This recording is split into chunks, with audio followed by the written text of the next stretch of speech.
She forgot to hang up. That was her first mistake. I was halfway through folding laundry when her voice, my daughter's, came through the phone.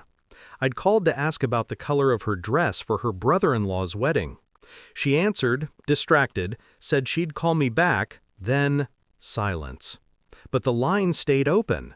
Then I heard her. "Hope she's not coming for the wedding," her mother-in-law's voice sneered, low but sharp. "No seat for people built like a fridge." A pause. Then my daughter's voice, the one I raised, the one I once thought could never turn cruel. "True, Mom, she could eat for 3. Your wish is my command." They laughed. Together.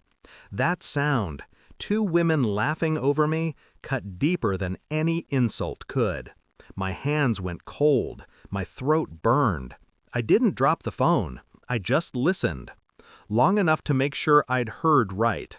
Long enough to let the moment brand itself into me. Then I hung up quietly and made 3 phone calls. That wedding never happened. I wasn't always this calm. There was a time when her laughter was the sound that made my mornings worth waking for. I'd raised her alone, after her father left, after the long nights of working 2 shifts to pay her school fees. She was my reason, my pride. I gave her everything I could. I even gave her away, at her wedding, to a man I believed would cherish her.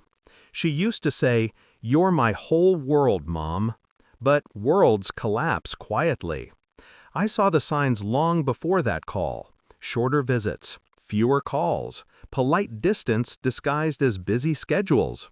Her husband's family thought I was too simple, too emotional, too traditional. She never defended me, just smiled, as if she agreed. I let it go. Until that call. That was the night I stopped being the mother who forgave. My first call was to the caterer. The family had booked through a friend of mine who owed me a favor. I told him to cancel the entire order, claim unpaid deposits and unverified permits. One call, one quiet disruption. The second was to the marriage registrar's office. Her mother-in-law's younger son's wedding license was under review. I made sure it stayed that way. You see, the registrar's wife was once my student. She still calls me ma'am. I reminded her of the rules. Missing signatures, incomplete verification. Bureaucracy can be slow when you need it to be. The third call was to my lawyer. Quiet man, discreet. He handled the apartment I'd bought in my daughter's name, before her marriage. I'd transferred the property, thinking she'd need a safety net. That night, I reversed it. Legally, silently, efficiently. The property was mine again by morning. 3 calls, 3 moves, each one a piece of the board shifting. I didn't shout, I didn't cry, I simply cleaned the mess. 2 days later, her voice came through again, this time shaky, panicked. "Mom, something's wrong. The caterer canceled, and the wedding—" I let her speak. Let her taste the chaos I'd poured into her carefully curated world.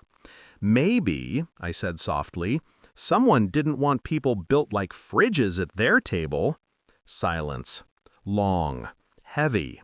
Then the kind that trembles with realization. "Mom, I didn't mean—" "You did," I cut in, calm, precise, and that's the part that matters. Her breath hitched. I could almost hear her searching for a way back, a bridge to cross. But some bridges, once burned, light the path to freedom. When the wedding officially collapsed, venue dispute, catering failure, license delay, the whispers began. The groom's family blamed hers. Her mother-in-law blamed her. The perfect in-laws empire cracked under the weight of embarrassment. No one suspected me. Why would they? I was just the fat, forgettable mother they didn't want to seat at the table.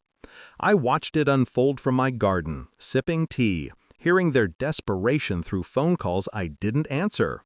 I didn't need to scream or expose them. I just let their own arrogance do the rest. A week later, my daughter came to my house, eyes red, hands shaking. "You ruined everything," she said. "No," I corrected her. You did. She wanted forgiveness. I saw it in her eyes, the child she used to be, begging silently for another chance. But forgiveness is a luxury I no longer offer to the ungrateful. You taught me something that day, I said quietly. You taught me how to hang up properly. I closed the door before she could speak again. It's been 6 months. They moved to another city, smaller, quieter.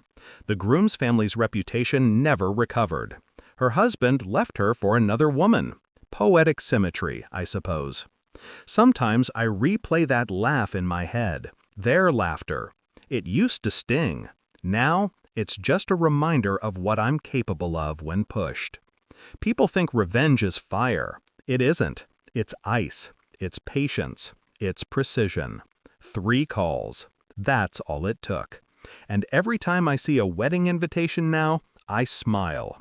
Because I know, sometimes the only seat that matters is the one you take back for yourself.